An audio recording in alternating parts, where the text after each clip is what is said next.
ಒಂದು ಗೊನೆ 23-24 ಗೊನೆ ಕೆ ಜಿಯಷ್ಟು ಬರ್ತಾಯಿದ್ವು. ಕೆಲವೊಂದು ಗೊನೆ ಅವ್ರಿಗೆ ಒಬ್ಬೊಬ್ಬರಿಗೆ ಹೊತ್ಕೊಂಡು ಹೋಗ್ಲಿಕ್ಕೂ ಕಷ್ಟ ಆಗ್ತಿತ್ತು. ಕೆಮಿಕಲ್ಸ್ನಾಗಲಿ ಯಾವುದನ್ನು ಯಥೇಚ್ಛವಾಗಿ ಬಳಸದೇ ಇರುವಂಥ ಒಂದು ಹಿತ್ತಲಿದು ಮನೆ ಇದೆ. ಮನೆ ಸುಮಾರು ಈ ವರ್ಷ ಇವಾಗ 50 ವರ್ಷ ಕಂಪ್ಲೀಟ್ ಆಗಿರುವಂಥ ಮನೆ ಇದು. ಸೊ ಇದ್ರ ಹಿಂದೆ ನಮ್ಮ ಅಜ್ಜಿ ಮಾಡ್ಕೊಂಡು ಬಂದಿರುವಂಥ ಒಂದು ಹಿತ್ತಲಿದು. ಎಲ್ಲ 4 ಪೆಟ್ಟಿಗೆಯಲ್ಲೂ ಜೇನಿದೆ. ತುಂಬ ಅಗ್ರೆಸಿವ್ ಇದೆ. ಆಲ್ರೆಡಿ ಕ್ಲೀನ್ ಮಾಡಿ ಇಟ್ಟಿದ್ವಿ. ಈಗಾಗಲೇ ಈ ವಿಡಿಯೋ ಮಾಡುವಾಗ ನನಗೊಂದು ಜೇನು ಆಲ್ರೆಡಿ ಬಂದು ಕಡ್ದಿದೆ ಇಲ್ಲಿ ಆಲ್ರೆಡಿ.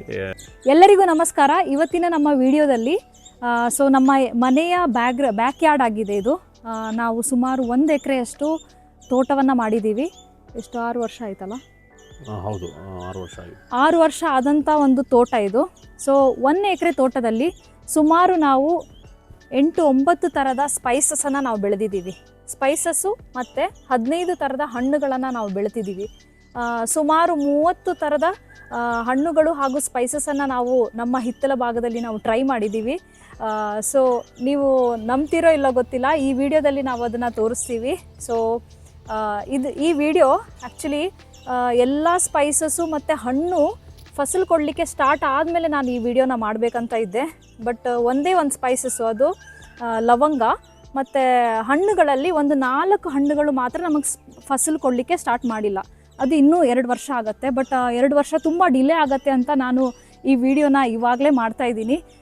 ಸೊ ದ್ಯಾಟ್ ನಮ್ಮ ಹತ್ತಿರ ಇರುವಂಥ ಎಲ್ಲ ರೈತರು ನಾವು ಬೆಳೆದಂಥ ಮಸಾಲ ಪದಾರ್ಥ ಆಗಿರ್ಬೋದು, ಹಣ್ಣಿನ ಪದಾರ್ಥಗಳಾಗಿರ್ಬೋದು ಟ್ರೈ ಮಾಡಲಿ ಅನ್ನೋ ಒಂದು ಉದ್ದೇಶದಿಂದ, ಅವರು ಕೂಡ ಬೆಳೀಲಿ ಅನ್ನೋ ಉದ್ದೇಶದಿಂದ ನಾವು ಇವತ್ತು ಈ ವಿಡಿಯೋನ ಮಾಡ್ತಾಯಿದ್ದೀವಿ. ಸೊ ಕ್ವಿಕ್ಕಾಗಿ ನಾವು ಸ್ಟಾರ್ಟ್ ಮಾಡೋಣ. ಮಾಡೋಕ್ಕಿಂತ ಮುಂಚಿತವಾಗಿ ಯಾರೆಲ್ಲ ನಮ್ಮ ಚಾನಲ್ನ ಫಸ್ಟ್ ಟೈಮ್ ಆಗಿ ನೋಡ್ತಾ ಇದ್ದೀರಾ, ನಮ್ಮ ವಿಡಿಯೋನ ಫಸ್ಟ್ ಟೈಮ್ ಆಗಿ ನೋಡ್ತಾ ಇದ್ದೀರಾ, ಲೈಕು, ಕಮೆಂಟ್, ನಿಮ್ಮ ಫ್ಯಾಮಿಲಿ ಫ್ರೆಂಡ್ಸ್ ಜೊತೆ ಶೇರ್ ಮಾಡೋದನ್ನು ಮರಿಬೇಡಿ. ಹಾಗೂ ಸಬ್ಸ್ಕ್ರೈಬ್ ಮಾಡದೇ ಇದ್ದರೆ ಸಬ್ಸ್ಕ್ರೈಬ್ ಕೂಡ ಮಾಡಿ. ಪಕ್ಕದಲ್ಲಿರುವಂಥ ಹೈಪ್ ಬಟನ್ ಕೂಡ ಪ್ರೆಸ್ ಮಾಡೋದನ್ನು ಮರಿಬೇಡಿ. ತುಂಬ ಬ್ಯುಸಿಯಾಗಿದ್ದರೆ ಈ ವಿಡಿಯೋ ನೋಡುವಾಗ ನಿಧಾನವಾಗಿ ನೀವು ಫ್ರೀ ಆದಮೇಲೆ ನೋಡಿ. ಬಿಕಾಸ್ ಇಲ್ಲಿ ನಾವು ಹೇಳುವಂಥ ಪ್ರತಿಯೊಂದು ಪಾಯಿಂಟು ತುಂಬ ಇಂಪಾರ್ಟೆಂಟ್ ಆಗಿರುತ್ತೆ. ನೀವು ಅದನ್ನು ಮಿಸ್ ಮಾಡ್ಕೊಳ್ತೀರಾ ಸ್ಕಿಪ್ ಮಾಡಿ ನೋಡೋದಾದರೆ. ಸೊ ನೀವು ಫ್ರೀ ಆದಾಗ ನೀವು ಈ ವಿಡಿಯೋನ ನೋಡಿ. ಅದು ಅಲ್ಲದೆ ತುಂಬ ಇಂಪಾರ್ಟೆಂಟ್, ವೆರಿ ಇಂಪಾರ್ಟೆಂಟ್ ಏನಂದರೆ, ನಿಮ್ಮ ಹಿತ್ತಲಲ್ಲಿ ನಿಮ್ಮ ಮನೆಯ ಭಾಗಗಳಲ್ಲಿ ಯಾವ ಹಣ್ಣುಗಳನ್ನು ಮತ್ತು ಮಸಾಲೆ ಪದಾರ್ಥಗಳನ್ನು ಟ್ರೈ ಮಾಡಿದ್ದೀರಾ? ಸೊ ಕಮೆಂಟ್ ಬಾಕ್ಸಲ್ಲಿ ಅದನ್ನು ತಿಳಿಸಿ. ನಾವು ಅದನ್ನು ನಮ್ಮ ಏರಿಯಾನೂ ಹಾಕಿ, ಸೊ ನಮ್ಮ ಏರಿಯಾದಲ್ಲೂ ನಾವು ಟ್ರೈ ಮಾಡಿ ನೋಡ್ತೀವಿ. ವಿಡಿಯೋನ ನಾವು ಕ್ವಿಕ್ಕಾಗಿ ಸ್ಟಾರ್ಟ್ ಮಾಡೋಣ. ನಿಮ್ಮ ಒಂದು ಸೆಲ್ಫ್ ಇಂಟ್ರೊಡಕ್ಷನನ್ನು ಹೇಳಿ. ಎಲ್ಲರಿಗೂ ನಮಸ್ಕಾರ. ನನ್ನ ಹೆಸರು ಶಿಬು ಥಾಮಸ್ ಎಂಬುದಾಗಿ, ಮುಂಡಗೋಡು ತಾಲೂಕು, ಉತ್ತರ ಕನ್ನಡ ಜಿಲ್ಲೆ, ಅರಶಿಣಗಿರಿ ಎಂಬ ಊರಿನಲ್ಲಿ ನಮ್ಮ ಇದೊಂದು ಮನೆ ಹಿಂದ್ಗಡೆ ಇರುವಂಥ ತೋಟದಲ್ಲಿ ಏನೆಲ್ಲ ಬೆಳೆದಿರುವುದು ಎಂಬುದನ್ನು ನಿಮಗೆ ಶಾರ್ಟಾಗಿ ತೋರಿಸ್ಲಿಕ್ಕೆ ಇಷ್ಟಪಡ್ತೀವಿ. ನಮ್ಮ ಮೊದಲನೇ ಪ್ರಶ್ನೆ ನಿಮಗೆ ಏನಂದರೆ, 1 ಎಕರೆದಲ್ಲಿ ನಾವು ಇವಾಗ ಇಲ್ಲಿ ಹಿತ್ತಲಿನ ಭಾಗದಲ್ಲಿ ನಾವು ಮಾಡಿದ್ದೀವಿ. 7 ವರ್ಷಗಳ ಮುಂಚೆ ನೀವು ಅಡಿಕೆ ತೋಟನ ಸ್ಟಾರ್ಟ್ ಮಾಡಿದ್ರಿ. ಮತ್ತು ಸ್ಟಾರ್ಟಿಂಗಲ್ಲಿ ನಮಗೆ ಏನೂ ಫಸಲು ಬರಲ್ಲ. ಸೊ ನೀವು ಹೆಂಗೆ ಮ್ಯಾನೇಜ್ ಮಾಡಿದ್ರಿ? ಏನೆಲ್ಲ ಕ್ರಾಪನ್ನು ಮಾಡಿದ್ರಿ? ಹೇಗೆ ನಿಮಗೆ ಇನ್ಕಮ್ ಜನ್ರೇಟ್ ಆಯಿತು ಫಸ್ಟ್ ವರ್ಷದಲ್ಲಿ? ಸೊ ಮೊದಲನೇದಾಗಿ ನಾನು 7 ವರ್ಷದ ಮುಂಚೆ ಮೊದಲನೇ ತೋಟ ಮಾಡಿದ್ದು 600 ಸಸಿಯ ಫಸ್ಟು ನಾನು ಸ್ಟಾರ್ಟ್ ಮಾಡಿರೋದು ನಮ್ಮ ಹೊಲದಲ್ಲಿ. ನಮ್ಮ ಹಿಂದಿನ ವಿಡಿಯೋದಲ್ಲಿ ನೀವು ನೋಡಿರ್ತೀರ. ಸೊ ನಮ್ಮದು 1.5 ಎಕರೆ ಪ್ಲಾಟ್, ಅದು 600 ಚಿಲ್ಲರ ಅಡಿಕೆ ಸಸಿಯನ್ನು ನಾನು ಅಲ್ಲಿ ನಟ್ಟು ಸ್ಟಾರ್ಟ್ ಮಾಡಿದ್ದೀವಿ. ಅದರಲ್ಲಿ ನಾವು ಬಾಳೆ ಬೆಳೀತಿದ್ವಿ. ಇಂಟರ್ ಕ್ರಾಪ್ ಆಗಿ ಮೊದಲು ನಾವು ಬಾಳೆ ಮಾತ್ರ ಬೆಳೀತಾ ಇದ್ವಿ. ಅದಲ್ಲದೆ ಬೇರೆ ಯಾವುದೇ ಗಿಡಗಳನ್ನು ನಾವು ನೆಡ್ತಾ ಇರಲಿಲ್ಲ. ಹಿತ್ತಲಿನ ಭಾಗದಲ್ಲೂ ಫಸ್ಟ್ ನೀವು ಬಾಳೆನೇ ಬೆಳೆದಿದ್ದು? ಹೌದು. ಅಡಿಕೆ ಹಚ್ಚಿದ ನಂತರ, ಅಡಿಕೆ ಹಚ್ಚುವಾಗಲೇ ನಾವು ಬಾಳೆ ಕೂಡ ಇದರಲ್ಲೂ ಬೆಳೆದಿದ್ದೀವಿ. ತುಂಬ ಒಳ್ಳೆ ಬಾಳೆ. ನಾನು ಇವಾಗ 8 ಇಯರ್ಸ್ ಆಯಿತು ಕೃಷಿ ಮಾಡೋಕ್ಕೆ ಸ್ಟಾರ್ಟ್ ಮಾಡಿ. ಸೊ ನನ್ನ ಹಿತ್ತಲಿನಲ್ಲಿ ಬಂದಿರುವಂಥ ಬಾಳೆಗೊನೆ ಅಷ್ಟು ದೊಡ್ಡ ಗೊನೆಗಳು ನಮ್ಮ ಯಾವ ತೋಟದಲ್ಲೂ ಕೂಡ ಬಂದಿಲ್ಲ. ಯಾಕೆಂದರೆ ಕಾರಣ ಏನಂದರೆ, ಇದು ತುಂಬ ಫಲವತ್ತತೆ ಇರುವಂಥ ಒಂದು ಮಣ್ಣಾಗಿದೆ. ಯಾಕೆಂದರೆ ಇಲ್ಲಿ ನಾವು ಟ್ರ್ಯಾಕ್ಟರ್ ಉಳುಮೆ ಆಗಲಿ ಯಾವುದೇ ರೀತಿಯಾದ, ಬಿಕಾಸ್ ಇಲ್ಲಿ ಈ ಮನೆ ನೀವು ನೋಡ್ತಾ ಇರ್ಬೋದು, ಇಲ್ಲಿ ಹಿಂದೆ ನಮ್ಮ ಮನೆ ಇದೆ. ಮನೆ ಸುಮಾರು ಈ ವರ್ಷ ಇವಾಗ 50 ವರ್ಷ ಕಂಪ್ಲೀಟ್ ಆಗಿರುವಂಥ ಮನೆ ಇದು. ಸೊ ಇದ್ರ ಹಿಂದೆ ನಮ್ಮ ಅಜ್ಜಿ ಮಾಡ್ಕೊಂಡು ಬಂದಿರುವಂಥ ಒಂದು ಹಿತ್ತಲಿದು. ಇಲ್ಲಿ ಟ್ರ್ಯಾಕ್ಟರ್ ಉಳುಮೆ ಆಗಲಿ ಅಲ್ಲದೆ ಬೇರೆ ರೀತಿಯಾದ ನಮ್ಮ ಕೆಮಿಕಲ್ಸ್ನಾಗಲಿ ಯಾವುದನ್ನು ಯಥೇಚ್ಛವಾಗಿ ಬಳಸದೇ ಇರುವಂಥ ಒಂದು ಹಿತ್ತಲಿದು. ಸೊ ಇಲ್ಲಿ ಯಾವಾಗಲೂ ನಮ್ಮ ಅಜ್ಜಿ ತರಕಾರಿ ಹಾಗೂ ಗೆಡ್ಡೆ ಗೆಣಸುಗಳು ಮತ್ತು ಮಾವಿನ, ಅರಿಶಿಣ, ಶುಂಠಿ ಈ ರೀತಿಯಾದಂಥ ತರಕಾರಿ ಹಾಗೂ ಈ ಥರ ಬೆಳೆಗಳನ್ನು ಮಾತ್ರ ಅಜ್ಜಿ ಬೆಳೆಸ್ಕೊಂಡು ಬಂದಿದ್ದರು. ಸೊ ನಾನು ಇದರಲ್ಲಿ ಮಾವಿನ ಗಿಡಗಳು ಇದ್ದವು, ಬಟ್ ಅದು ಆಪೋಸು ಈ ರೀತಿಯಾದ ಮಾವಿನ ಗಿಡಗಳಲ್ಲ, ಕೇರಳದಿಂದ ಬಂದಿರುವಂಥ ದೇಸಿ ಮಾವಿನ ಗಿಡಗಳು ಅಥವಾ ನಾಟಿ ಮಾವಿನ ಗಿಡಗಳು ಇದ್ದವು. ಅದು ತುಂಬ ದೊಡ್ಡದಾಗಿ ಬೆಳೆದಿತ್ತು. ಅದರ ಎಲೆಗಳು ಮತ್ತು ಇಲ್ಲಿರುವಂಥ ಬೇರೆ ಗಿಡಗಳ ಎಲೆಗಳೆಲ್ಲ ವೆರೈಟಿ ಮಿಶ್ರ ಬೆಳೆ ಇರೋದ್ರಿಂದ ಬೇರೆ ಬೇರೆ ರೀತಿಯಾದ ಎಲೆಗಳೆಲ್ಲ ಉದುರಿ ತುಂಬ ಫಲವತ್ತತೆ ಉಳ್ಳ ಮಣ್ಣಾಗಿತ್ತು. ಸೊ ಅದಕ್ಕೋಸ್ಕರನೇ ನಮ್ಮ ಬಾಳೆಗೊನೆಗಳೆಲ್ಲ ಇಲ್ಲಿ ಸೊ ಈಗಲೂ ನನ್ನ ಬಾಳೆ ಕಟ್ಟಿಂಗ್ ಮಾಡೋರು ಆ 7 ವರ್ಷದ ಹಿಂದೆ ಕಟ್ಟಿಂಗ್ ಮಾಡೋರೆ ನಮ್ಮದು ಇವಾಗಲೂ ಬಾಳೆ ಕಟ್ಟಿಂಗ್ ಮಾಡ್ತಾ ಇದ್ದಾರೆ. ಸೊ ಅವರು ಈಗಲೂ ನಮ್ಮ ತೋಟದಲ್ಲಿರುವಂಥ ಕೊನೆಗಳು ಒಂದು 15ರಿಂದ 16 kgವರೆಗೂ ನಾವು ಇವಾಗಲೂ ಏಲಕ್ಕಿ ಬಾಳೆ ಕೊಡ್ತಾಯಿದ್ದೀವಿ. ಬಟ್ ಇಲ್ಲಿ ನಮ್ಗೆ 22ರಿಂದ 23 kgವರೆಗೂ ಒಂದು ಗೊನೆ 23-24 ಗೊನೆ kgಯಷ್ಟು ಬರ್ತಾಯಿದ್ವು. ಕೆಲವೊಂದು ಗೊನೆ ಅವ್ರಿಗೆ ಒಬ್ಬೊಬ್ಬರಿಗೆ ಹೊತ್ಕೊಂಡು ಹೋಗ್ಲಿಕ್ಕೂ ಕಷ್ಟ ಆಗ್ತಿತ್ತು. ಅಷ್ಟು ದೊಡ್ಡ ಬಾಳೆಗೊನೆಗಳನ್ನು ನಾವು ಈ ಹಿತ್ತಲಿನ ಭಾಗದಲ್ಲಿ ಬೆಳೆಸಿ ತರಲಿಕ್ಕೆ ಸಾಧ್ಯವಾಯಿತು ನಮಗೆ. ಮತ್ತೊಂದು ಇಂಪಾರ್ಟೆಂಟ್ ವಿಷಯ ಕೂಡ ಇದೆ ನಮ್ಮ ಹಿತ್ತಲಿನ ಭಾಗದಲ್ಲಿ. ಏನಂದರೆ ನಾವು ಹಾಕುವಂಥ ಕಿಚನ್ ವೇಸ್ಟ್ ಆಗಿರ್ಬೋದು, ಪ್ರತಿಯೊಂದು ನಮ್ಮ ಹಿತ್ತಲಕ್ಕೆ ಹೋಗೋದು. ಸೊ ಕರ್ಬೇವಿಂದ ಹಿಡಿದು ಎಲ್ಲ ಥರದ ಸ್ಪೈಸಸನ್ನು ನಮ್ಮ ಹಿತ್ತಲಿನಲ್ಲಿ ಬೆಳೆದಿದ್ದೀವಿ. ಆಲ್ಮೋಸ್ಟ್ ನಮ್ಮ ಕಿಚನಿಗೆ ಬಳಸುವಂಥ ಪ್ರತಿಯೊಂದು ಸ್ಪೈಸಸ್ಸು ನಮ್ಮ ಹಿತ್ತಲಿನ ಭಾಗದಲ್ಲಿ ಇದೆ. ಸೊ ಅದರಿಂದ ತುಂಬ ಫಲವದ್ಭರಿತವಾದಂಥ ಒಂದು ಹಿತ್ತಲು ಅಂತ ಹೇಳ್ಬೋದು. ಓಕೆ, ಯಾವುದೆಲ್ಲ ಸ್ಪೈಸಸನ್ನು ನೀವು ಬೆಳೆದಿದ್ದೀರಂತ ಎಕ್ಸ್ಪ್ಲೈನ್ ಮಾಡ್ತಾ ಹೋಗಿ. ಸೊ ಮೊದಲಿಗೆ ನಾವು ಫಸ್ಟ್ ಇಲ್ಲಿ ನಾಟಿ ಮಾಡಿರೋದು ಅಡಿಕೆ. ಸೊ ಅಡಿಕೆ ಸಸಿ ಇಲ್ಲಿ 450 ಅಡಿಕೆ ಸಸಿ ನಾವು ನಟ್ಟಿದ್ದೀವಿ ನಮ್ಮ ಮನೆ ಹಿತ್ತಲಿನ ಭಾಗದಲ್ಲಿ. ಅಡಿಕೆ ಆದಮೇಲೆ ನಾವು ಬಾಳೆ ಅದರಲ್ಲಿ ನಾಟಿ ಮಾಡಿದ್ವಿ. ಬಾಳೆ ಜೊತೆಗೆ ನಾವು ನಾಟಿ ಮಾಡಿರದೇ ಇರುವಂಥ ಇಲ್ಲಿ ನೀವು ಎಲ್ಲರದು, ಇಲ್ಲಿ ನಮ್ಮ ಊರಿದು ಒಂದು ಚಿಕ್ಕ ಊರು, ಒಂದು 32ರಿಂದ 33 ಮನೆಗಳಿದೆ. ಸೊ ಅಕ್ಕಪಕ್ಕದಲ್ಲಿ ಇರುವಂಥ ಹಿತ್ತಲುಗಳು ಎಲ್ಲ ಅವರು ಕೂಡ ತೋಟ ಮಾಡಿರುವಂಥ ತೋಟಗಳೇ ಆಗಿವೆ. ಸೊ ನಾವು ಹಚ್ಚದೇ ಇರುವಂಥ ಅನೇಕ ರೀತಿಯಾದ ಹಣ್ಣುಗಳು ಕೂಡ ಇಲ್ಲಿ ಹುಟ್ಟಿ ಬಂದಿದೆ. ಇಲ್ಲಿ ನೋಡ್ತಾ ಇರ್ಬೋದು ನೀವು, ಇದೆಲ್ಲ ನಾವು ಚಿಕ್ಕವರಿದ್ದಾಗ ಆಡಿ ಬಂದಿರುವಂಥ ಒಂದು ಪೇರ್ಲ ಗಿಡಗಳು. ಇದೆಲ್ಲ ನಾವು ನಟ್ಟಿರೋದಂತಲ್ಲ, ತಾನೇ ಹುಟ್ಟಿ ಬಂದಿರೋದು. ತುಂಬ ಒಳ್ಳೆಯ ರೀತಿಯಾದ ಪೇರ್ಲ ಹಣ್ಣುಗಳನ್ನು ನಮ್ಗೆ ಇಲ್ಲಿಂದ ಸಿಗ್ತಾ ಇದೆ. ಸೊ ಸ್ಪೈಸಸ್ ಆಗಿ ನಾವು ನಟ್ಟಿರೋದು ಏನಂದರೆ ಏಲಕ್ಕಿ ನಟ್ಟಿದ್ದೀವಿ, ದಾಲ್ಚಿನ್ನಿ ನಟ್ಟಿದ್ದೀವಿ, ಲವಂಗ ನಟ್ಟಿದ್ದೀವಿ. ಮಾಡ್ತಾ ಹೋಗಿ ಖಂಡಿತವಾಗ್ಲೂ ನಾನು ಒಂದೊಂದೇ ತೋರಿಸ್ಕೊಂಡು ಹೋಗ್ತೀನಿ. ಸೊ ಇಲ್ಲಿ ನೋಡ್ಬೋದು ನೀವು, ಇದು ಪಲಾವ್ ಎಲೆ ಎಂಬುದಾಗಿ ನೀವು ಹೇಳ್ತೀರಾ. ಸೊ ಇದು ನಾವು ನಟ್ಟಿರೋದು. ಇದು ನಮ್ಮಲ್ಲಿ ಇದನ್ನ ಬಿರಿಯಾನಿ ಎಲೆ ಅಂತ ಹೇಳ್ತಾರೆ. ಸೊ ಇದು ಮಸಾಲೆ ಎಲೆ. ಇದು ಪಲಾವ್ಗೆಲ್ಲ ಒಳ್ಳೆ ಸ್ಮೆಲ್ ಬರಲಿಕ್ಕೆ ಅಂತ ಯೂಸ್ ಮಾಡುವಂಥ ಒಂದು ಎಲೆ ಆಗಿದೆ. ಸೊ ಇದರಿಂದ ಕೂಡ ನಾವು ಒಂದು ಒಳ್ಳೆ ಇನ್ಕಮನ್ನು ಪ್ರತಿ ವರ್ಷ, ಇದು ತುಂಬ ಕಡೆ ಇದೆ ನಮ್ಮ ಹಿತ್ತಲ ಭಾಗದಲ್ಲಿ. ಇದು ನಾವು ಒಂದೇ ಒಂದು ಗಡ್ಡಿ ನಟ್ಟಿರೋದು, ಇದು ಸ್ಪ್ರೆಡ್ ಆಗ್ತಾ ಹೋಗುತ್ತದೆ. ಸೊ ಇದರಿಂದ ಕೂಡ ನಮಗೂ ಇಯರ್ಲಿ ಒಂದು 1000 to 2000 ರುಪೀಸ್ವರೆಗೂ ಒಂದು ವರ್ಷಕ್ಕೆ ಇದರಿಂದ ಕೂಡ ಒಂದು ಇನ್ಕಮ್ ಬರ್ತಾ ಇದೆ.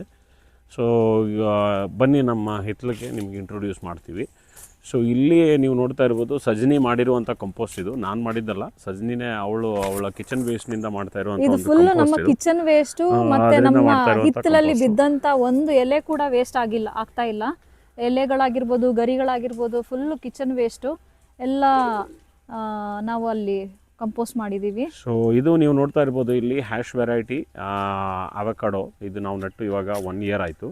ಸೊ ತುಂಬ ಒಳ್ಳೆ ರೀತಿಯಿಂದ ಇದು ಅಡಿಕೆ ನಾವು ಈ ವರ್ಷ ನಡಲಿಕ್ಕಿರುವಂಥ ಅಡಿಕೆ ಸಸಿಗಳನ್ನೆಲ್ಲ ತಂದು ಇಲ್ಲೇ ನೆರಳಲ್ಲಿ ಇಟ್ಟಿದ್ದೀವಿ. ಸೊ ಇದು ಹ್ಯಾಶ್ ವೆರೈಟಿಯ ಅವಕಾಡೋ. ಸೊ ಇದು ಇವಾಗ 1 year ಕಂಪ್ಲೀಟ್ ಆಗಿದೆ. ತುಂಬ ಒಳ್ಳೆ ರೀತಿಯಿಂದ ಇದು ಬೆಳೆದು ಬರ್ತಾ ಇದೆ. ಸೊ ಇಲ್ಲಿ ಹಿಂದೆ ನೋಡ್ತಾ ಇರ್ಬೋದು. ಆಕ್ಚುಲಿ ಅವಕಾಡೋ ಎಲ್ಲ ಅಂದರೆ ಬೆಣ್ಣೆ ಫ್ರೂಟ್ ಅಂತ ಹೇಳ್ತೀವಲ್ಲ, ಮುಂಡಗೋಡಲ್ಲೆಲ್ಲ ನಮ್ಗೆ ಸಿಗೋದೇ ಇಲ್ಲ ಇದು. ನೀವು ಲಾಸ್ಟ್ ನಮ್ಮ ವಿಡಿಯೋಸಲ್ಲಿ ನೋಡಿರ್ತೀರ.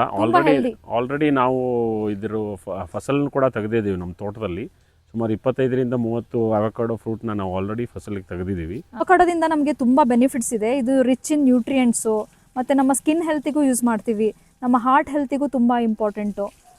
ಫೇಸ್ ಪ್ಯಾಕ್ ಆಗಿ ಕೂಡ ನಾವು ಯೂಸ್ ಮಾಡ್ತೀವಿ. ಡೈಜೆಷನಿಗೂ ಇದು ತುಂಬ ಹೆಲ್ಪ್ಫುಲ್ ಆಗುತ್ತೆ. ಒಂದು ದಿನ ಫುಲ್ಲು ಒಂದು ಅವಕಾಡೋ ನಾವು ತೊಗೊಳೋದಾದರೆ ಸೊ ನಮ್ಮ ಸ್ಟಮಕ್ ಫುಲ್ ಇರುತ್ತೆ, ಹಶು ಆಗೋದೇ ಇಲ್ಲ.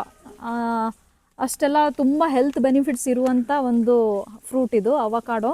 ಹೌದು, ಅದು ತಿನ್ನೋಕ್ಕೆ ಟೇಸ್ಟ್ ಇಲ್ಲ ಅಂದರೂ ಸೊ ಸಲಾಡ್ ಎಲ್ಲ ಮಾಡೋಕ್ಕೆ ಆಗ್ಬೋದು ನಿಮಗೆ. ಅದರಿಂದ ಒಂದು ತುಂಬ ಹೆಲ್ತ್ ಬೆನಿಫಿಟ್ ಇರುವಂಥ ಒಂದು ಫ್ರೂಟು. ಟೇಸ್ಟಿ ಇರಲ್ಲ, ಬಟ್ ನೀವು ಅದರದ್ದು ಶೇಕ್ ಮಾಡಿ ಕುಡಿಬೋದು, ತುಂಬ ಚೆನ್ನಾಗಿರುತ್ತದೆ. ಸೊ ಇಲ್ಲಿ ಹಿಂದೆ ನೋಡ್ತಾ ಇರ್ಬೋದು, ನಾವೇನು ನಾಟಿ ಮಾಡಿರೋದಲ್ಲ, ಇದು ನೇರಳೆ ಹಣ್ಣಿನ ಗಿಡ. ಈ ತನ್ನಿಂದ ತಾನೇ ಆಗಿ ಪಕ್ಷಿಗಳೆಲ್ಲ ಬಂದು ಹಾಕಿರುವಂಥ ಬೀಜದಿಂದ ಹುಟ್ಟಿ ಬಂದಿರುವಂಥ ನೇರಳೆ ಹಣ್ಣಿನ ಗಿಡಗಳು. ಇಲ್ಲಿ ನೀವು ನೋಡ್ತಾ ಇರ್ಬೋದು, ಇದು ದಾಲ್ಚಿನ್ನಿ ಗಿಡ. ಸೊ ಇದರಿಂದ 3 ಬೆನಿಫಿಟ್ಸ್ ಇದೆ. ಇದ್ರದ್ದು ಎಲೆ ನೀವು ಇದು ಒಳ್ಳೆ ಸ್ಮೆಲ್ಲು, ಪಲಾವ್ ಎಲೆ ಅಂತ ಇದಕ್ಕೆ ಹೇಳ್ತೀರಾ ಅನ್ಕೋತೀನಿ ನಾನು. ಪಲಾವ್ ಎಲೆ ವೆಜ್ ಪ್ರಿಯರು ಪಲಾವ್ ಎಲೆ ಅಂತ ಯೂಸ್ ಮಾಡ್ತಾರೆ, ನಾನ್ ವೆಜ್ ಪ್ರಿಯರು ಬಿರಿಯಾನಿಗಳಲ್ಲೆಲ್ಲ ಯೂಸ್ ಮಾಡುವಂತ ಇದು ತುಂಬಾ ಒಳ್ಳೆ ಸ್ಮೆಲ್ ಇರುವಂತ ಒಂದು ಇದು ಇದ್ರದ್ದು ಮೊಗ್ಗನ್ನು ಕೂಡ ಒಂದು ಮಸಾಲೆ ಪದಾರ್ಥವಾಗಿ ಯೂಸ್ ಮಾಡ್ತಾರೆ. ಸೊ ಇದೇ ದೊಡ್ಡದಾದ್ಮೇಲೆ ಇದ್ರ ಸ್ಟೆಮ್ನೆ ನೀವು ಯಾವ್ದದು ಕರ್ವಾಪೆಟ್ಟ, ಹೌದು ಅದು ಮೊಗ್ಗು, ಇದು ಮೊಗ್ಗು, ಅದಕ್ಕೆ ಮೊಗ್ಗು ದಾಲ್ಚಿನ್ನಿ ಮೊಗ್ಗು ಅಂತಾರೆ. ಸೊ ಇದು ದೊಡ್ಡದಾದ್ಮೇಲೆ ಇದರ ಸ್ಟೆಮ್ನೆ ಯೂಸ್ ಮಾಡಿಬಿಟ್ಟು ಸಿನಮನ್ ಚಕ್ಕೆ ಇದರ ಸ್ಟೆಮ್ಮಿಂದಾನೆ ಚಕ್ಕೆ ಬರೋದು. ಸೊ ಇದು 3 ರೀತಿಯಾದ ಒಂದು ಬೆನಿಫಿಟ್ಸ್ ಇರುವಂತ ನಾವು ಇದು ಮಾರ್ಕೆಟ್ ಪರ್ಪಸ್ಗೋಸ್ಕರ ಅಲ್ಲ, ನಮ್ಮ ಮನೆ ಬಳಕೆಗೋಸ್ಕರ ಸುಮ್ಮನೆ ಹಾಗೆ ಒಂದು 2-3 ಸಸಿಗಳನ್ನು ನಟ್ಟಿದ್ದೀವಿ. ತುಂಬಾ ಚೆನ್ನಾಗಿ ನಮ್ಮ ಈ ಪ್ರದೇಶದಲ್ಲಿ ಬರ್ತಾ ಇದೆ. ಇದು ಮತ್ತೆ ಚಕ್ಕೆ ಅಂತ ಹೆಂಗೆ ನೀವು ಕಂಡುಹಿಡಿತೀರಾ ಅಂತ ತುಂಬಾ ಜನ ಕೇಳ್ತಾರೆ. ಮೇನ್ ಆಗಿ ಇದರ ಎಲೆಗಳು ನೇರಳೆ ಕಲರ್ ಅಲ್ಲಿ ಬರುತ್ತೆ, ಮತ್ತೆ ಇದರ ಎಲೆ ಹೀಗೆ ಚೂಪಾಗಿ ಹೋಗಿದ್ರೆ ಅದು ಒಂದು ಒಳ್ಳೆ ಚಕ್ಕೆ ಗಿಡ ಸಸಿ ಅಂತ ಹೇಳ್ತಾರೆ. ಮತ್ತು ಇದು ಮೊಗ್ಗು ಎಲ್ಲ ಬಿಡ್ಲಿಕ್ಕೆ ಸ್ಟಾರ್ಟ್ ಆಗಿದೆ. ನಮಗಿನ್ನೂ ಫಸಲು ಸ್ಟಾರ್ಟ್ ಆಗಿಲ್ಲ, ಬಟ್ ಎಲೆಗಳನ್ನು ನಾವು ಅಷ್ಟೇ ಯೂಸ್ ಮಾಡಿದ್ದೀವಿ. ಸೊ ಇದನ್ನು ನೋಡ್ಬೋದು. ಇದು ಮಾರ್ಕೆಟಲ್ಲೆಲ್ಲ ಒಂದು ಒಳ್ಳೆ ಬೆಲೆ ಇದೆ. ಸೊ ನೀವು ಟ್ರೈ ಮಾಡಿ, ಮನೆಗಳಲ್ಲಿ ಹಿತ್ತಲುಗಳಲ್ಲಿ ಬೆಳೆದು ಟ್ರೈ ಮಾಡಿ. ಸೊ ಇಲ್ಲಿ ನೀವು ನೋಡ್ತಾ ಇರ್ಬೋದು, ಇದು ಚೆರಿ ಫ್ರೂಟಿನ ಒಂದು ಪ್ಲ್ಯಾಂಟ್. ಇದು ಚೆರಿ ಹಣ್ಣಿನ ಗಿಡ. ಸೊ ನಮಗಿನ್ನೂ ಫಸಲು ಬರೋಕ್ಕೆ ಸ್ಟಾರ್ಟ್ ಆಗಿಲ್ಲ, ಬಟ್ ಬೆಳವಣಿಗೆ ಎಲ್ಲ ತುಂಬ ಚೆನ್ನಾಗಿ ಬರ್ತಾ ಇದೆ. ಸೊ ಅಲ್ಲಿ ನೋಡ್ತಾ ಇರ್ಬೋದು ಪ್ಯಾಕೆಟ್ಸ್ ಆಫ್ ಅಡಿಕೆ ಸಸ್ಯ ನಾವೇ ನಮ್ಮ ತೋಟದಲ್ಲಿ ಬಂದಿರುವಂಥ ಸುಮಾರು 18 ವರ್ಷದ ನಮ್ಮ ತಂದೆಯವರು ನಟ್ಟಿರುವಂಥ ಅಡಿಕೆ ಗಿಡದ ಸಸಿಗಳನ್ನು ನಾವೇ ಅದನ್ನು ಮಡಿ ಮಾಡಿ ಗೋಟ್ ಮಾಡಿ ಪ್ಯಾಕೆಟಲ್ಲಿ ಹಾಕಿಟ್ಟಿರುವಂಥ ಮಂಗಳ ತಳಿಯ ಅಡಿಕೆ ಸಸಿಗಳವು. ನೀವು ನೋಡ್ತಾ ಇರ್ಬೋದು, ನಾವು ಆರೆಂಜ್ ಮೂಸಂಬಿಯನ್ನು ಕೂಡ ನಮ್ಮ ತೋಟದಲ್ಲಿ ಬೆಳೆದಿದ್ದೀವಿ. ಅದು ಕೂಡ ತುಂಬ ಚೆನ್ನಾಗಿ ಫಸಲು ಬರ್ತಾ ಇದೆ. ಆದರೆ ಸ್ವಲ್ಪ ಇವಾಗ ಒಂದು 2 ವರ್ಷದಿಂದ ಸ್ವಲ್ಪ ಹುಳಿ ಇದೆ. ಗೊತ್ತಿಲ್ಲ ಯಾಕೆ ಅಂತ. ನಿಮ್ಗೆ ಯಾರಿಗಾದರೂ ಅದು ಹುಳಿ ಬರುವ ಕಾರಣ ಏನಾದರೂ ಗೊತ್ತಿರೋದಾದರೆ ದಯವಿಟ್ಟು ಕಮೆಂಟ್ ಮಾಡಿ ತಿಳಿಸಿ. ಯಾಕೆಂದರೆ ನಾವು ಇವಾಗ ಹಣ್ಣಾದ್ಮೇಲೆ ಹರಿದ್ರೂ ಕೂಡ ತುಂಬ ಹುಳಿಯಾಗಿ ಬರ್ತಾ ಇದೆ ಅದು.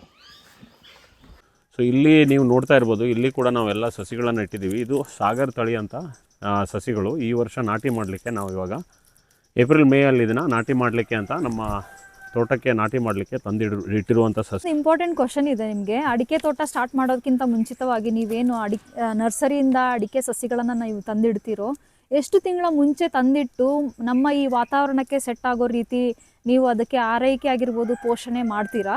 ಮತ್ತು ಯಾವ ತಿಂಗಳಲ್ಲಿ ನೀವು ನಡಲಿಕ್ಕೆ ಸ್ಟಾರ್ಟ್ ಮಾಡ್ತೀರಾ?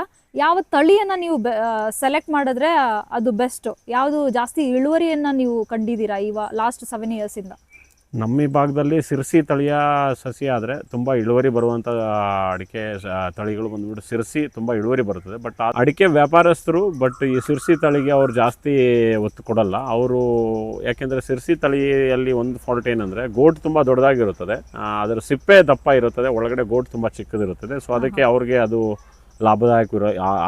ಲಾಭದಾಯಕವಾಗಿರುವುದಿಲ್ಲ. ಸೊ ಸಾಗರ್ ತಳಿ ಆದರೆ ಇದೆಲ್ಲ ಸಾಗರ್ ತಳಿನೇ? ಇದು ಸಾಗರ್ ತಳಿನೇ. ಸೊ ನಮ್ದು ಇದು ಇವಾಗ ಮನೆ ಹಿತ್ತಲಲ್ಲಿ ಇರುವಂತ ತೋಟನೂ ಕೂಡ ಸಿರ್ಸಿ ತಳಿ ಅಂತ ಅಡಿಕೆನೆ ನಾವು ನಟ್ಟಿದ್ದೀವಿ. ನಮ್ಮ 2 ತೋಟ ಸುಮಾರು ಒಂದು 1500 ಅಡಿಕೆ ಗಿಡಗಳು ಸಾಗರ್ ತಳಿಯ ಗಿಡಗಳಾಗಿದೆ. ಮಿಕ್ಕಿದ್ದೆಲ್ಲ ಸಾಗರ್ ಹಾಗೂ ಚನ್ನಗಿರಿಯ ಅಡಿಕೆಯನ್ನು ನಾವು ನಾಟಿ ಮಾಡಿದ್ದೀವಿ. ಸಾಗರ್ ಹಾಗೂ ಚನ್ನಗಿರಿ ಸಸಿಗಳಿಗೆ ಒಳ್ಳೆ ಡಿಮ್ಯಾಂಡ್ ಇದೆ, ಮತ್ತೆ ತುಂಬಾ ಒಳ್ಳೆ ಚೆನ್ನಾಗಿ ರೀತಿಯಲ್ಲಿ ನಾಟಿ ಮಾಡ್ತಾ ಇದ್ದೀರಾ? ಇಲ್ಲಿ ಇಲ್ಲಿ ನಾವು ಸಾಗರ್ ತಳಿಯ ತಳಿಯ ಅಡಿಕೆ ಸಸಿಗಳು. ಇದನ್ನ ತರಿಸಿ ನಾವು ಇವಾಗ ಒಂದು 2 ಮಂತ್ಸ್ ಆಯಿತು. 2 ಮಂತ್ಸ್ ಮುಂಚೆನೇ ತರಿಸಿಟ್ಟಿದ್ವಿ. ಬಿಕಾಸ್ ಈ ವರ್ಷ ಸ್ವಲ್ಪ ಇಲ್ಲಿ ನಮ್ಮಲ್ಲಿ ಅಡಿಕೆ ಸಸಿ ಎಲ್ಲ ಶಾರ್ಟೇಜ್ ಇರೋದ್ರಿಂದ ಸೊ ಮುಂಚಿತವಾಗಿಯೇ ನಾವು ಇದನ್ನು ತರಿಸಿ ಇಲ್ಲಿ ಸೊ ಎಲ್ಲರೂ ಆ ರೀತಿಯಾಗಿ ಮಾಡ್ತಾರೆ. ನಾನು ನಂಬೋದು ಏನಂದರೆ ಅಡಿಕೆ ಸಸಿ ಇದು ಬೇರೆ, ಇಲ್ಲಿ ನಾವು ಸಾಗರದಿಂದನೇ ತರಿಸಿದ್ವಿ, ಸಾಗರಲ್ಲಿ ಬೆಳೆದಿರುವಂಥ ಸಸಿ ಇದು. ಸೊ ನಮ್ಮ ಈ ಏರಿಯಾದಲ್ಲಿ ಬಿಟ್ಟು ಒಂದು 15 to 20 ಡೇಸ್ ಮಿನಿಮಮ್ ನಿಮ್ಮ ಈ ವಾತಾವರಣದಲ್ಲಿ ನಿಮ್ಮ ಮಣ್ಣು, ನಿಮ್ಮ ನೀರು ಹಾಗೂ ನಿಮ್ಮ ಈ ಗಾಳಿ ಪ್ರದೇಶದಲ್ಲಿ ಸ್ವಲ್ಪ ದಿನ ನೀವು ಅದನ್ನು ಪ್ಯಾಕೆಟಲ್ಲೇ ಇಟ್ಬಿಟ್ಟು ಬಳಸಿ, ಅದಾದಮೇಲೆ ಹೋಗಿ ನಿಮ್ಮ ತೋಟದಲ್ಲಿ ನಟ್ಟರೆ ತುಂಬ ಉತ್ತಮ ರೀತಿಯಲ್ಲಿ ಬರುತ್ತದೆ. ನನ್ನ ಒಂದು ಕಲ್ಪನೆ ಅದು. ನಡೋಕ್ಕಿಂತ ಮುಂಚಿತವಾಗಿ ನೀವು ಇವಾಗ ಒಂದ್ಸಾರಿ ಸಗಣಿ ಗೊಬ್ಬರ ಸಗಣಿ ನೀರೇನೋ? ಹೌದು, ನಾವು ಇದನ್ನು ಇಲ್ಲಿ ತಂದಿಟ್ಟು 1 ತಿಂಗಳ ಆದಮೇಲೆ ನಾವು ಸಗಣಿ ನೀರನ್ನ ತೆಳ್ಳಗೆ ಸಗಣಿ ನೀರು ಮಾಡಿಬಿಟ್ಟು ಅದನ್ನು ಡಿಪ್ ಮಾಡಿ ತೆಗೆದು ಒಂದ್ಸರಿ ಡಿಪ್ ಮಾಡಿ ತೆಗೆದುಬಿಟ್ಟು ಇಟ್ಟಿದ್ದೀವಿ. ಅದಲ್ಲದೆ ನಾವು ಒಂದು ಮೈಕ್ರೋ ನ್ಯೂಟ್ರಿಯೆಂಟ್ ಸ್ಪ್ರೇ ಕೂಡ ಇದಕ್ಕೆ ಕೊಟ್ಟಿದ್ದೀವಿ. ಗೊಬ್ಬರ ಏನಾದ್ರು ಹಾಕಿದ್ರಾ? ಇಲ್ಲ, ಗೊಬ್ಬರ ಏನು ಕೊಟ್ಟಿಲ್ಲ. ಮೈಕ್ರೋ ನ್ಯೂಟ್ರೆಂಟ್ ಒಂದು ಸ್ಪ್ರೇ ಹಾಗೂ ಸಗಣಿ ನೀರಿನಲ್ಲಿ ಡಿಪ್ ಮಾಡಿ ಸಗಣಿ ನೀರನ್ನ ನಾವು ದಪ್ಪ ಸಗಣಿ ನೀರು ಮಾಡಬಾರ್ದು, ತೆಳ್ಳಗೆ ನೀರು ಮಾಡಿಬಿಟ್ಟು ಅದನ್ನು ಡಿಪ್ ಮಾಡಿ ತೆಗೆದು ಇಟ್ಟಿದ್ದೀವಿ. ಇದನ್ನ ಎಲ್ಲಿ ಬಿಸಿಲು ಮತ್ತು ನೆರಳು ಎರಡೂ ಇರುತ್ತದೆ ಆಗಿರುವಂಥ ಜಾಗಗಳಲ್ಲೇ ಇದನ್ನು ಇಟ್ಟರೆ ತುಂಬ ಒಳ್ಳೆಯದು. ಯಾಕೆಂದರೆ ಬಿಸಿಲು ಕೂಡ ನಿಮ್ಮ ಈ ಏರಿಯಾದಲ್ಲಿರುವಂಥ ಬಿಸಿಲನ್ನು ಕೂಡ ಅದು ಉಂಡಿರಬೇಕು. ಯಾಕೆಂದರೆ ನೀವು ಆಟೋಮೆಟಿಕ್ಕಾಗಿ ಹೋಗಿ ಬಿಸಿಲಲ್ಲಿ ಒಂದೇ ಸಮನೆ ಇಡೋದಾದರೆ ತುಂಬ ಸಸಿಗಳು ಸತ್ತೋಗುವಂಥ ಸಾಧ್ಯತೆ ಇರುತ್ತದೆ. ಸೊ ಅದಕ್ಕೆ ಬಿಸಿಲಲ್ಲೇ ಇಟ್ಟು ಅದನ್ನ ಬೆಳೆಸಿದರೆ ತುಂಬ ಚೆನ್ನಾಗಿರುತ್ತದೆ. ಮತ್ತು ಇದು ಅಡಿಕೆ ನೀವು ನಾಟಿ ಮಾಡುವಾಗ ಅವಾಗಲೇ ಇಮಿಡಿಯೇಟ್ ಆಗಿ ಬಾಳೆನೂ ನಟ್ಬಿಡ್ತೀರಾ? ಹೌದು, ನಾವು ಇವಾಗ ಶುಂಠಿಯಲ್ಲಿ ಕೂಡ ನಾವು ಅಡಿಕೆ ನೆಡ್ತೀವಿ. ಅಲ್ಲಿ ಬಾಳೆ ನೆಡೋಕ್ಕಾಗಲ್ಲ. ಶುಂಠಿ ಮಾಡಿ ಆ ಶುಂಠಿ ತೆಗೆದ ಮೇಲೆ ಬಾಳೆ ನೆಡ್ತೀವಿ. ಇಲ್ಲ ಅಂದರೆ ಅಡಿಕೆ ಮಾತ್ರ ನೆಡೋದಾದರೆ ನಾವು ಅಡಿಕೆ ಹಚ್ಚುವಾಗಲೇ ಬಾಳೆ ಸಸಿಯನ್ನು ಕೂಡ ಅದರೊಳಗಡೆ ನಾಟಿ ಮಾಡ್ತೀವಿ ನಾವು. ಓಕೆ, ಇನಿಷಿಯಲ್ ಆಗಿ ಇವಾಗ 1 ಎಕರೆಯಲ್ಲಿ ಸ್ಟಾರ್ಟ್ ಮಾಡೋರಿಗೆ ಅಡಿಕೆ ಜೊತೆ ಬಾಳೆ ಕೃಷಿನೂ ತುಂಬ ಉತ್ತಮವಾದಂಥ ಒಂದು ಇಳುವರಿ ಕೊಡುವಂಥ ಕ್ರಾಪ್ ಅಂತ ಹೇಳ್ಬೋದು. ಹೌದು, ಅಡಿಕೆ ನಿಮಗೆ 3-4 ವರ್ಷ ಅಂತೂ ಇಳುವರಿ ಏನು ಬರೋದೇ ಇಲ್ಲ. ಸೊ ನಿಮಗೆ ಇನ್ಕಮ್ ಏನು ಅಡಿಕೆಯಿಂದ 4 ವರ್ಷದ ಗಂಟ ಬರಲ್ಲ. ಸೊ ಅಲ್ಲಿ ಗಂಟ ನಿಮಗೆ ಒಂದು 2 to 3 years ಬಾಳೆಯಿಂದ ತುಂಬ ಒಳ್ಳೆ ಇನ್ಕಮನ್ನು ನೀವು ಪಡೆಯಬಹುದು. ಇನ್ಕಮ್ ಮಾತ್ರ ಅಲ್ಲ, ಬಾಳೆ ನೆಡೋದ್ರಿಂದ ನಿಮಗೆ ಅಡಿಕೆ ಸಸಿಗೆ ತುಂಬ ಒಳ್ಳೆ ನೆರಳು ಸಿಗುತ್ತದೆ. ಸೊ ಚಿಕ್ಕದಿರುವಾಗ ಅದಕ್ಕೆ ಜಾಸ್ತಿ ಬಿಸಿಲೆಲ್ಲ ಬಿಟ್ಟರೆ ತುಂಬ ಸಸಿಗಳು ಸತ್ತೋಗುವಂಥ ಸಾಧ್ಯತೆ ಇರುತ್ತದೆ. ಸೊ ಬಾಳೆ ನೆರಳು ಇರೋದಾದರೆ ಸಸಿಗಳು ಸಾಯುವಂಥ ಚಾನ್ಸಸ್ ತುಂಬ ಕಡಿಮೆ ಇರುತ್ತದೆ. ಓಕೆ, ಮತ್ತೆ ಯಾವ ತಳಿಗಳನ್ನೆಲ್ಲ ನೀವು ತರಿಸಿದ್ದೀರಾ? ಸೊ ನಾನು ತೋರಿಸ್ತೀನಿ ಬನ್ನಿ. ಇಲ್ಲಿ ನಮ್ಮ ಹಿತ್ತಲಕ್ಕೆ ನಿಮ್ಗೆ ಇಂಟ್ರೊಡ್ಯೂಸ್ ಮಾಡ್ತೀನಿ. ಅದೇ ನಾವು ಹೇಳಿರೋದು ಸಿರ್ಸಿ ಸಸಿಗಳು ನಟ್ಟಿದ್ದೀವಿ. ಅದಾದಮೇಲೆ ಇದು ನಮ್ಮ ಹಿತ್ತಲಲ್ಲಿ ನಟ್ಟಿರೋದೆಲ್ಲ ಸಿರ್ಸಿ ಸಸಿಗಳೇ. ಸೊ ನಾವು ತೋಟದಲ್ಲಿ ಸಾಗರ್ ತಳಿಯ ಸಸಿಗಳಿದೆ, ಚನ್ನಗಿರಿ ತಳಿಯದಿದೆ ಮತ್ತು ಸಿರ್ಸಿ, ಈ 3 ತಳಿಗಳನ್ನ ಮಾತ್ರ ನಟ್ಟಿದ್ದೀವಿ. ನಮ್ಮ ತಂದೆಯವರು ನಟ್ಟಿರುವಂಥ ಮಂಗಳ ತಳಿಗಳ ಸಸಿಗಳು ಕೂಡ ಒಂದು 100ರಿಂದ 150 ಗಿಡಗಳು, ಹಳೆಯ ಗಿಡಗಳು, ಅದು ಒಂದು 20 ವರ್ಷದ ಹಳೆಯ ಗಿಡಗಳು, ಮಂಗಳ ತಳಿಯ ಗಿಡಗಳು ಕೂಡ ನಮ್ಮ ತೋಟದಲ್ಲಿದೆ. ಸೊ ಇದೆಲ್ಲ ಚನ್ನಗಿರಿ ಸಸಿ ಈ ವರ್ಷ ನಾಟಿ ಮಾಡಲಿಕ್ಕೆ ನಾವು ತಂದಿಟ್ಟಿರುವುದು. ಈ ವರ್ಷ ನಾವೊಂದು 3 ಎಕರೆಯಷ್ಟು ಅಡಿಕೆ ತೋಟ ಹೊಸದಾಗಿ ಮಾಡ್ತಾಯಿದ್ದೀವಿ. 1 ಎಕರೆ ಶುಂಠಿ ಒಳಗಡೆ ಮಾಡ್ತಾಯಿದ್ದೀವಿ. ಇನ್ನು 1.5-2 ಎಕರೆಯಷ್ಟು ಶುಂಠಿ ಮಾಡಿ ಆಗಿದೆ. ಈ ವರ್ಷ ನಾವು ಆಲ್ರೆಡಿ ಶುಂಠಿ ಮಾಡಿ ಬಿಟ್ಟಿದ್ದೀವಿ. ಅದರಲ್ಲಿ ಇವಾಗ ಅಡಿಕೆ ಹಾಗೂ ಬಾಳೆಯನ್ನು 1.5-2 ಎಕರೆಯಷ್ಟು ಮಾಡ್ತಾಯಿದ್ದೀವಿ ಈ ವರ್ಷ. ಮತ್ತು ನಮ್ಮ ಈ ವರ್ಷದಲ್ಲಿರುವಂಥ ನೀವು ಫಸ್ಟಲ್ಲಿ ನೋಡಿರ್ಬೋದು, ನಮ್ಮ ಬಾಳೆ ತೋಟ ಇದೆ. ಅದರಲ್ಲಿ ತೆಂಗು ಹಾಗೂ ಬಾಳೆ ತೋಟದಲ್ಲಿ ಅದರ ಮಿಡ್ಲಲ್ಲೂ ಕೂಡ ಎಲ್ಲೆಲ್ಲಿ ಅಡಿಕೆ ಕೂಡ್ಸೋಕ್ಕಾಗುತ್ತೆ ಅಲ್ಲಿ ಕೂಡ ಕೂಡಿಸ್ಲಿಕ್ಕೆ ಅಂತ ಅಡಿಕೆ ಸಸಿಯನ್ನು ನಾವು 1 ತಿಂಗಳ ಮುಂಚೆನೇ ತರಿಸಿಟ್ಟಿದ್ದೀವಿ. ಬಿಕಾಸ್ ಈ ನಮ್ಮ ಏರಿಯಾದಲ್ಲೆಲ್ಲ ಇವಾಗ ಅಡಿಕೆ ಸಸಿಯ ತುಂಬ ಶಾರ್ಟೇಜ್ ಇದೆ. ಸೊ ಇದಕ್ಕೆಲ್ಲ ನಮ್ಗೆ ಒಳ್ಳೆ ರೇಟ್ ಬೇಕು. ಇದು 2 kg ಪ್ಯಾಕೆಟ್ ಆಗಿರೋದ್ರಿಂದ ಸೊ ನಮ್ಗೆ ಅಲ್ಲಿಂದ ಇಲ್ಲಿ ಡೆಲಿವರಿಗೆ ನಮಗೆ 75ರಿಂದ 76 ರೂಪಾಯಿ ಡೆಲಿವರಿಗೆ ಪರ್ ಸಸಿ ನಮಗೆ ಬಿದ್ದಿದೆ. ಬಟ್ ತುಂಬ ಒಳ್ಳೆ, ಹೌದು, ಶಿವಮೊಗ್ಗದಿಂದ ಬಂದಿರೋದ್ರಿಂದ ಬಟ್ ಒಳ್ಳೆ ಸಸಿ ಇದೆ. ತುಂಬ ಸ್ಯಾಟಿಸ್ಫ್ಯಾಕ್ಷನ್ ಇದೆ. ಬಿಕಾಸ್ ನೀವು ವಿಡಿಯೋದಲ್ಲಿ ನೋಡೋ ರೀತಿಯಲ್ಲ, ಡೈರೆಕ್ಟಾಗಿ ನೋಡೋದಾದರೆ ತುಂಬ ದಪ್ಪ ಇರುವಂಥ ದಂಟು ಹಾಗೂ ಒಳ್ಳೆ ಹೆಲ್ದಿ ಆಗಿರುವಂಥ ಸಸಿಯಾಗಿದೆ. ಮತ್ತೊಂದು ವಿಚಾರ ಏನಂದರೆ, ಇವಾಗ ನಮ್ಮ ಈ ತೋಟದಲ್ಲಿ ಲಾಸ್ಟ್ 6 ಮಂತಿಂದ ಏನೆಲ್ಲ, ನಾನು ಇವಾಗ ಯೂಟ್ಯೂಬ್ ಸ್ಟಾರ್ಟ್ ಮಾಡಿ 6 ಮಂತ್ ಆಯಿತು. ಲಾಸ್ಟ್ 6 ಮಂತಿಂದ ನಮ್ಮ ಈ ಹಿತ್ತಲಿನ ಭಾಗದಲ್ಲಿ ತೋಟದಲ್ಲಿ ಏನೆಲ್ಲ ನಡೆದಿದೆ, ಗೊಬ್ಬರ ಹಾಕೋದು, ಸುಣ್ಣ ಎರಚೋದು ಹಾಗೂ ಪ್ರತಿಯೊಂದು ವಿಡಿಯೋನ ನಮ್ಮ ವೀಕ್ಷಕರಿಗೋಸ್ಕರ ನಾನು ಕ್ಯಾಪ್ಚರ್ ಮಾಡಿದ್ದೀನಿ. ಸೊ ಅದನ್ನೆಲ್ಲ ಸ್ಕ್ರೀನಲ್ಲಿ ತೋರಿಸೋದಾಗಿದೆ. ಒಂದು ಲಾಸ್ಟ್ 6 ಮಂತಲ್ಲಿ ಏನೆಲ್ಲ ಆಗಿದೆ ಅಂತ. ಸೊ ಈ ತಳಿನ ಕೂಡ ನೀವು ಸ್ಕ್ರೀನ್ ಮೇಲೆ ನೋಡ್ಬೋದು. ನಾವು ಹಾರ್ಟಿಕಲ್ಚರಿಂದ ನಮಗೆ ಒಂದು 7 ಜೇನು ಪೆಟ್ಟಿಗೆ ಕೂಡ ಕೊಟ್ಟಿದ್ದರು. ನಾವು ಅದಕ್ಕೂ ಕೂಡ ಅಪ್ಲಿಕೇಶನ್ ಹಾಕಿದ್ವಿ. ಒಂದು 7 ಜೇನು ಪೆಟ್ಟಿಗೆ ಕೊಟ್ಟಿದ್ದರು. ನಮ್ಮ ಹಿತ್ತಲಲ್ಲಿ 5 ಪೆಟ್ಟಿಗೆ ಇದೆ. ಅದರಲ್ಲಿ ಇವಾಗ 4 ಪೆಟ್ಟಿಗೆಯಲ್ಲಿ ಆಲ್ರೆಡಿ ಜೇನಿದೆ. ಸೊ ಎಲ್ಲ ಪೆಟ್ಟಿಗೆಯಲ್ಲಿ ಜೇನು ಹಾರಿ ಹೋಗಿತ್ತು. ಮತ್ತೆ ನಾವು ಅದನ್ನು ಇದೆ ಆಲ್ರೆಡಿ ಕ್ಲೀನ್ ಮಾಡಿ ಇಟ್ಟಿದ್ವಿ. ಈಗಾಗಲೇ ಈ ವಿಡಿಯೋ ಮಾಡುವಾಗ ನನಗೊಂದು ಜೇನು ಆಲ್ರೆಡಿ ಬಂದು ಕಡ್ದಿದೆ, ಇಲ್ಲಿ ಆಲ್ರೆಡಿ ಕಟ್ಸ್ಕೊಂಡಿದ್ದೀನಿ. ಸೊ ನಾವು ಇದರಿಂದ ಏನು ಜೇನು ಇದುವರೆಗೂ ಒಂದು ಸರಿ ಮಾತ್ರ ಹಾರ್ವೆಸ್ಟಿಂಗ್ ಮಾಡ್ಕೊಂಡಿದ್ದೀವಿ. ಅದು ಬಿಟ್ಟರೆ ಬೇರೆ ರೀತಿಯಾಗಿ ನಾವು ಹಾರ್ವೆಸ್ಟಿಂಗ್ ಏನು ಮಾಡ್ಕೊಂಡಿಲ್ಲ. ಇದು ನಮ್ಮ ತೋಟಕ್ಕೆ ಪರಾಗಸ್ಪರ್ಶ ಆಗಲಿಕ್ಕೆ ತುಂಬ ಉತ್ತಮ ಎಂಬುದು ಒಂದು ರೀತಿಯಲ್ಲಿ ಮಾತ್ರ ನಾವು ಹಾಗೆ ಬಿಟ್ಟಿದ್ದೀವಿ. ಎಲ್ಲ 4 ಪೆಟ್ಟಿಗೆಯಲ್ಲೂ ಜೇನಿದೆ. ತುಂಬ ಅಗ್ರೆಸಿವ್ ಇದೆ, ತುಂಬ ಅಗ್ರೆಸಿವ್ ಇದೆ. ಯಾಕೆಂದರೆ ನಾವು ಅದರೊಟ್ಟಿಗೆ ಒಡನಾಟ ಏನು ಮಾಡ್ತಾ ಇಲ್ಲ, ಅದನ್ನು ಕ್ಲೀನ್ ಮಾಡೋದಾಗಲಿ ಏನು ಮಾಡ್ತಾ ಇಲ್ಲ. ಅದರಷ್ಟಕ್ಕೆ ತಾನೇ ಅದನ್ನು ಬಿಟ್ಟಿದ್ದೀವಿ. ನಾವು ಇನಿಷಿಯಲ್ ಡೇಸಲ್ಲೆಲ್ಲ ನಾವು ಕ್ಲೀನ್ ಮಾಡೋದು ಎಲ್ಲ ಮಾಡ್ತಾ ಇದ್ವಿ, ಹಾಕಿದ್ದೀವಿ. ಬಟ್ ಈಗ ನಮಗೆ ಜೇನಿಗೆ ನಾವು ಒಳ್ಳೆ ರೀತಿಯಾಗಿ ಟೈಮ್ ಕೊಡಬೇಕು. ಸೊ ನಮ್ಮ ತೋಟ ಕೆಲಸ ಅದರಲ್ಲೆಲ್ಲ ನಾವೇ ಮಾಡಬೇಕಾಗುತ್ತೆ. ಸೊ ಅದಕ್ಕೆ ಟೈಮ್ ಸಿಗ್ತಾ ಇಲ್ಲ. ಅದಕ್ಕೆ ಟೈಮ್ ಸ್ಪೆಂಡ್ ಮಾಡಿ ಅದನ್ನು ಮೇಂಟೈನ್ ಮಾಡಲಿಕ್ಕೆಲ್ಲ. ಬಟ್ ಆದರೂ ಜೇನು ಎಲ್ಲ ಸುಮಾರು 4 ಗೂಡು ಇಲ್ಲಿ ಹಿತ್ತಲಲ್ಲಿದೆ. ಅಲ್ಲಿ ತೋಟದಲ್ಲಿ ಕೂಡ 2 ಗೂಡಿದೆ. ಅದರಲ್ಲಿ ಕೂಡ 1 ಗೂಡಲ್ಲಿ ಜೇನು. ಎಷ್ಟು ಖರ್ಚು ಬಿದ್ದಿತ್ತು ನಿಮಗೆ? ಸೊ ಇದು 7 ಜೇನು ಗೂಡಿಗೆ ನಾವು 14,000 ರುಪೀಸ್ ಪೇ ಮಾಡಿದ್ವಿ. ಬಟ್ ನಮಗೆ ಗೌರ್ಮೆಂಟಿಂದ ಸಬ್ಸಿಡಿ ಬಂದುಬಿಟ್ಟು ಒಂದು 7,000 ರುಪೀಸ್, ನಮ್ಗೆ 7,000 to 8,000 ರುಪೀಸ್ ಮಾತ್ರ ಖರ್ಚು ಬಂದಿದೆ ಅಷ್ಟೇ. ಅದು ರಿಟರ್ನ್ ಆಗಿ ಅಮೌಂಟ್ ಬಂತು. ಸೊ ಇಲ್ಲಿ ನೀವು ನೋಡ್ತಾ ಇರ್ಬೋದು, ಇಲ್ಲಿ ನಾವು ಸ್ವಲ್ಪ ಮಲೇಷಿಯನ್ ಗ್ರೀನ್ ಡಾರ್ಫ್ ಸಸಿಗಳನ್ನು ಇಟ್ಟಿದ್ದೀವಿ. ಇದು 3 ವರ್ಷಕ್ಕೆ ಹೈಬ್ರಿಡ್ ತಳಿಯಾಗಿರೋದ್ರಿಂದ 3 ವರ್ಷಕ್ಕೆಲ್ಲ ಕಾಯಿ ಬಿಡುತ್ತದೆ ಎಂಬುದಾಗಿ ಹೇಳಿದ್ದಾರೆ. ಸೊ ನಾವು ಸುಮಾರು ನಮ್ಮ ತೋಟದಲ್ಲಿ ಇವಾಗಲೇ ಆಲ್ರೆಡಿ ಒಂದು 100 ಸಸಿಗಳನ್ನು ನಟ್ಟಿದ್ದೀವಿ. ಅದರಲ್ಲಿ ನಾವು ಇನ್ನೂ ಸ್ವಲ್ಪ ಒಂದು 25 ಸಸಿ ನಡೋಣ ಅಂತ ತಂದಿಟ್ಟಿದ್ದೀವಿ. ಸೊ ಮಳೆ ಬರೋ ಟೈಮು ಹತ್ತಿರವಾಗುವಾಗ ಇದನ್ನು ನಾಟಿ ಮಾಡಲಿಕ್ಕೆ ತಂದಿಟ್ಟಿದ್ದೀವಿ, ಮಲೇಷಿಯನ್ ಗ್ರೀನ್ ಡಾರ್ಫು. ಅದೇ ರೀತಿಯಾಗಿ ಗಂಗಾ ಬೋಂಡ ಎಂಬುವಂಥ ತಳಿಗಳು ಕೂಡ ಇದೆ, ಅದು ಕೂಡ ಒಂದು 10 ಸಸಿಯನ್ನು ತಂದಿಟ್ಟಿದ್ದೀವಿ. ಅದರ ಜೊತೆಗೆ ನಾಟಿ ತೆಂಗಿನ ಸಸಿ ಕೂಡ ಇಲ್ಲೊಂದು 20 ಸಸಿ ತಂದಿದ್ದೀವಿ, ಅದನ್ನು ಕೂಡ ನಾಟಿ ಮಾಡಲಿಕ್ಕೆ ಅಂತ ತಂದಿಟ್ಟಿದ್ದೀವಿ. ಸೊ ಮಳೆ ಬರುವಂಥ ಟೈಮಲ್ಲಿ ಅದನ್ನ ನಾವು ನಾಟಿ ಮಾಡಲಿಕ್ಕೆ ಪ್ರಾರಂಭ ಮಾಡ್ತೀವಿ. ಇದು 2 ರಿಂದ 3 ವರ್ಷದಲ್ಲಿ ಕಾಯಿ ಬಿಡುತ್ತದೆ. ಇದು ಎಳ್ನೀರು ಹಾಗೂ ಕಾಯಿಗೆ ಯೂಸ್ ಮಾಡ್ಬೋದು ಎಂಬುದಾಗಿ ಹೇಳಿದ್ದಾರೆ. ನಾವು ಈಗಾಗಲೇ ಒಂದು 3 ವರ್ಷದ ಗಿಡಗಳೆಲ್ಲ ನಮ್ಮಲ್ಲಿದೆ, ತುಂಬ ಚೆನ್ನಾಗಿ ಬರ್ತಾ ಇದ್ದಾವೆ ಅದು.